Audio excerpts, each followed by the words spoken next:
আজকের গল্প দেবাদিদেব মহাদেবের অমরনাথ যাত্রা নিয়ে। প্রথমেই বলে রাখি, অমরনাথ যাত্রার পথ বেশ দুর্গম এবং কষ্টসাধ্য।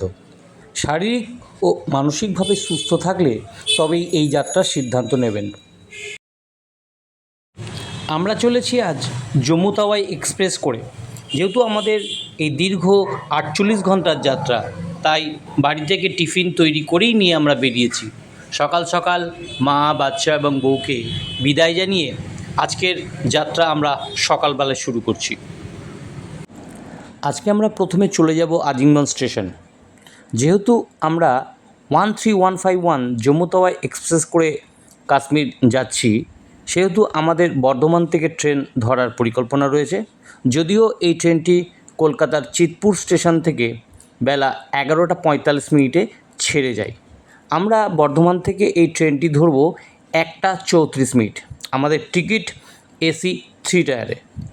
একটা কথা বলে রাখি, এই ট্রেনের টিকিট করার প্রথমেই আপনাকে যেটা করতে হবে সেটা হচ্ছে রেজিস্ট্রেশন। অমরনাথ যাত্রার প্রথম ধাপ হলো রেজিস্ট্রেশন। সেটা খেয়াল রাখতে হবে মার্চ মাসের দিক থেকে, কারণ মার্চ মাসের শেষেই রেজিস্ট্রেশন কবে থেকে শুরু হবে সেই ডেটটা অ্যানাউন্স করে দেওয়া হয়। সেই মতো ঠিক তার আগে আপনাকে আপনার শহরের কোনো এক সরকারি হাসপাতাল থেকে শারীরিক সুস্থতার কিছু পরীক্ষা করে মেডিকেল সার্টিফিকেট সংগ্রহ করতে হবে, এবং এই মেডিকেল সার্টিফিকেট যখন আপনি রেজিস্ট্রেশন করবেন তখন সেই সার্টিফিকেটটা আপনাকে আপলোড করে দিতে হবে। রেজিস্ট্রেশন করার দুটি পদ্ধতি, এক অনলাইন, দুই অফলাইন। যদিও প্রথম 1-2 দিন অনলাইনে প্রচণ্ড চাপ থাকে, প্রেশার থাকে, সেই কারণে অনলাইনের সার্ভার অনেক সময়তে বসে যায়। সেই কারণে আপনি দ্বিতীয় অপশান অর্থাৎ অফলাইনে আপনি করতে পারেন। সেক্ষেত্রে আপনার নিয়ারেস্ট যদি কোনো ব্যাংক থাকে, যে ব্যাংক থেকে এই অমরনাথ যাত্রার রেজিস্ট্রেশন করার পদ্ধতি রয়েছে, আপনি সেই ব্যাংকে অতি সত্বর যোগাযোগ করে আপনার নির্দিষ্ট দিনের রেজিস্ট্রেশন করিয়ে নিতে পারেন। ইতিমধ্যে আমরা আজিমগঞ্জ স্টেশন থেকে কবিগুরু এক্সপ্রেস ধরে বর্ধমান যাচ্ছি। আমাদের ট্রেন এইমাত্র ছেড়ে দিল। যাত্রাপথে দীর্ঘ একটা ধকল যেহেতু রয়েছে, সেহেতু আমরা চাইব এই যাত্রাপথটা যতটা সম্ভব স্মুথলি এগিয়ে যেতে। আমাদের প্রথম গন্তব্য বর্ধমান স্টেশন। এই বর্ধমান স্টেশনে কবিগুরু পৌঁছবে এই 11:30 থেকে 11:45 মধ্যে। আমরা বর্ধমান স্টেশনে একটু খাওয়া দাওয়া করে, দুপুরবেলা খাওয়া দাওয়া করেই আমরা ট্রেনে চাপব। ইতিমধ্যে আমরা শুরু করে দিয়েছি আমাদের সকালবেলার ব্রেকফাস্ট। বাড়িতে তৈরি করা চাউমিন দিয়েই আজকে সকালের ব্রেকফাস্ট আমরা সারব ট্রেনের মধ্যেই। আমাদের যাত্রাপথে 3 বন্ধু আপনারা দেখতে পাচ্ছেন, কৌশিক, ওদিকে সুপ্রিয় এবং আমি সমর। এই 3 বন্ধু মিলেই আমাদের এই পরিকল্পনা চলেছে। আমরা চলেছি এখন বর্ধমান স্টেশনের উদ্দেশ্যে, এবং সেখান থেকে আমরা ধরব জম্মু তাওয়াই এক্সপ্রেস। সেখান থেকে আমরা পৌঁছে যাব জম্মু কাশ্মীর। জম্মু কাশ্মীর হচ্ছে এই অমরনাথ যাত্রার প্রথম ধাপ, প্রথম বেস ক্যাম্প আপনি বলতে পারেন। আমরা জম্মু কাশ্মীর পৌঁছে প্রথম যে কাজটা হবে সেটা হচ্ছে RFID কার্ড সংগ্রহ করা।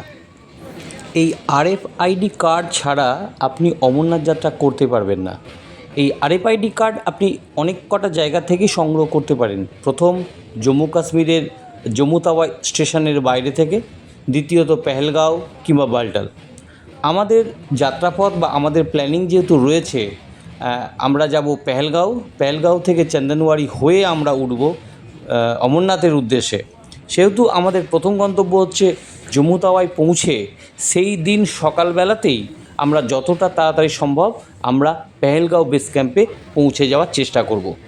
আমাদের ট্রেন যেহেতু সকাল 9:30টার পরেই পৌঁছবে জম্মু তাওয়াই স্টেশনে, সেহেতু আমরা স্টেশনে নেমে আমাদের ফার্স্ট কাজ হচ্ছে RFID কার্ড সংগ্রহ করা, তারপর সেখান থেকে পেহেলগাঁওয়ের উদ্দেশ্যে ক্যাব ভাড়া করা। অমরনাথ যাত্রা যেহেতু প্রতি বছর জুলাই মাসেই হয়, সেহেতু আপনাকে মার্চ মাস থেকেই খেয়াল রাখতে হবে জুলাই মাসের কত তারিখ থেকে অমরনাথ যাত্রা শুরু হচ্ছে। এবছর 2025 সালের অমরনাথ যাত্রার ডেট ছিল 1 জুলাই থেকে 8 অগাস্ট, দীর্ঘ 38 দিন।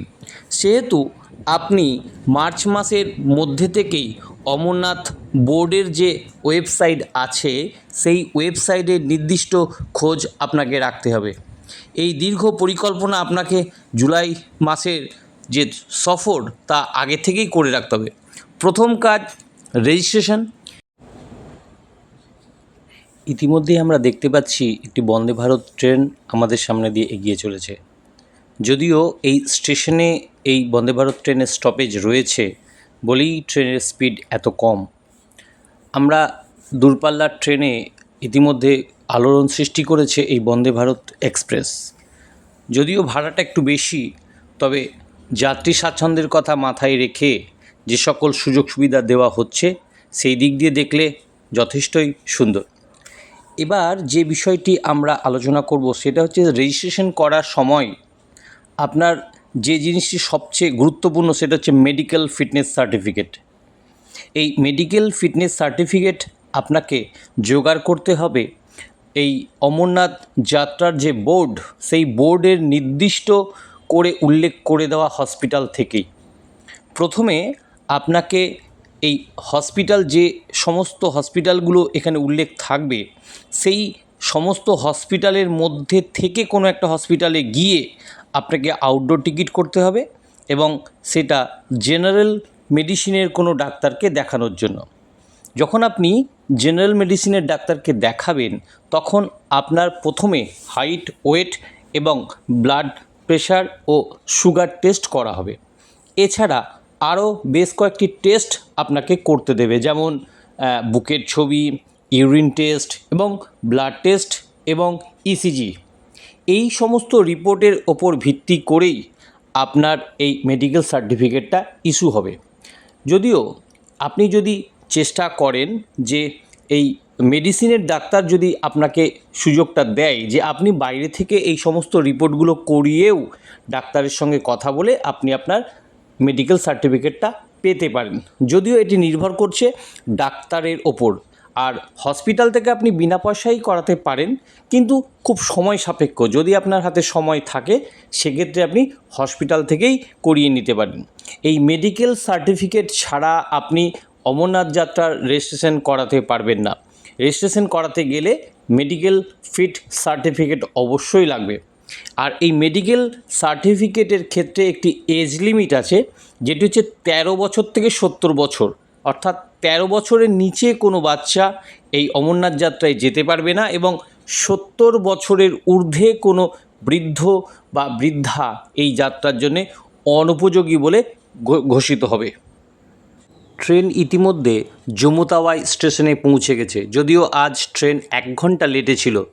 আমরা আস্তে আস্তে স্টেশন থেকে বেরিয়ে চলেছি এবং RFID কার্ডের সেন্টারে পৌঁছে গেছি। এখানেই আমরা পাবো RFID কার্ড।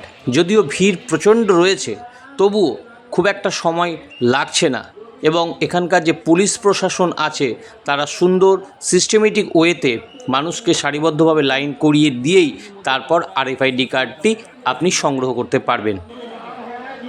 আমরা এখন RFID কার্ড করতে চলেছি। আপনি বেশ কয়েকটা গ্যাপ দিয়ে দীর্ঘ লাইন, এই লাইন অতিক্রম করে আমরা চলে যাব শ্রীনগরের উদ্দেশ্যে। শ্রীনগর থেকে নয়, পেহেলগাঁওয়ের উদ্দেশ্যে। লাইন দেখতে পাচ্ছেন সবাই, আমরা দাঁড়িয়ে বসে বান্টি হর হর মহাদেব, হর হর মহাদেব, বাবাজি ঠিক আছে। এটা হচ্ছে RFID তৈরি করার লাইন। দীর্ঘ প্রতীক্ষার পর আমরা এসে দাঁড়িয়েছি, যদিও খুব একটা সময় লাগছে না, মনে হচ্ছে আধা ঘন্টার মধ্যে আমরা এই লাইন ক্রস করে যাব। দেখতে পাচ্ছেন কত মানুষের ভিড়। দেশের বিভিন্ন প্রান্ত থেকে হাজার হাজার মানুষ অমরনাথ দর্শনের উদ্দেশ্যে এসেছে। আমরাও এই লাইনে দাঁড়িয়েছি। মিনিট 10 হলো জম্মু তাওয়াই এক্সপ্রেস ঘন্টা 1.5 লেট ঢুকেছে জম্মুতে।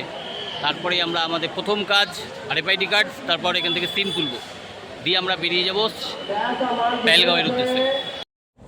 জম্মু স্টেশনের বাইরেই প্রচুর ছেলে সিম বিক্রি করছিল, তবে সিম নেওয়ার ক্ষেত্রে একটু সতর্ক হওয়াই ভালো। যেহেতু এটি স্টেটটি জম্মু কাশ্মীর, সেহেতু আমরা ঠিক করলাম নির্দিষ্ট দোকান থেকেই সিম তুলব। এবং আমরা এই জম্মু কাশ্মীরে সবথেকে ভালো যে সিগন্যাল সেটা হচ্ছে জিও। আমরা সেই কারণে জিওর একটা সিম তুলে নিলাম এবং আনলিমিটেড 5G ও 400 টাকা সিম সহ 1 মাসের ভ্যালিডিটি আনলিমিটেড জিও, সেটা সিমটা নিল 400 টাকা। আমরা একটি রাস্তার ধারে একটি মোবাইলের দোকান থেকেই সিমটা সংগ্রহ করেছি নির্দিষ্ট আধার কার্ড দিয়ে। এই সিম তোলার ক্ষেত্রে একটু সতর্কতা অবলম্বন করা উচিত, কারণ বিভিন্ন সময়ে এই সিমের নম্বর বা সিমের অপব্যবহার এখানে হয়ে চলে, সেই কারণে। এবং আমরা এইমাত্র বেরিয়ে চললাম ট্যাক্সি স্ট্যান্ডের দিকে, যেখান থেকে আমাদের আজকের গন্তব্য পেহেলগাঁও। যদিও এই স্ট্যান্ড থেকে আপনি ট্যাক্সি করতে পারেন বা ক্যাব ভাড়া করতে পারেন, ভাড়ার ক্ষেত্রে একটু বার্গেনিং করে নিতে পারেন, কারণ পেহেলগাঁওয়ের ভাড়া আনুমানিক 5,000 টাকা মতো পড়বে। যদিও আপনাকে ভাড়াটা অনেকটাই বেশি বলবে। একটু সতর্কভাবে যদি 5 সিটার বা 6 সিটার গাড়ি হয়, সেক্ষেত্রে 4,500 থেকে 5,000 টাকা, এর বেশি নয়। হ্যাঁ, এই কথা মাথায় রেখে আপনারা 2-4টে ট্যাক্সি ড্রাইভারের সঙ্গে কথা বলার পরই ফাইনাল করুন। আবার দেখা হবে আগামী পর্বে। আপনাদের যদি ভিডিওটা ভালো লেগে থাকে তবে অবশ্যই শেয়ার কমেন্ট করবেন।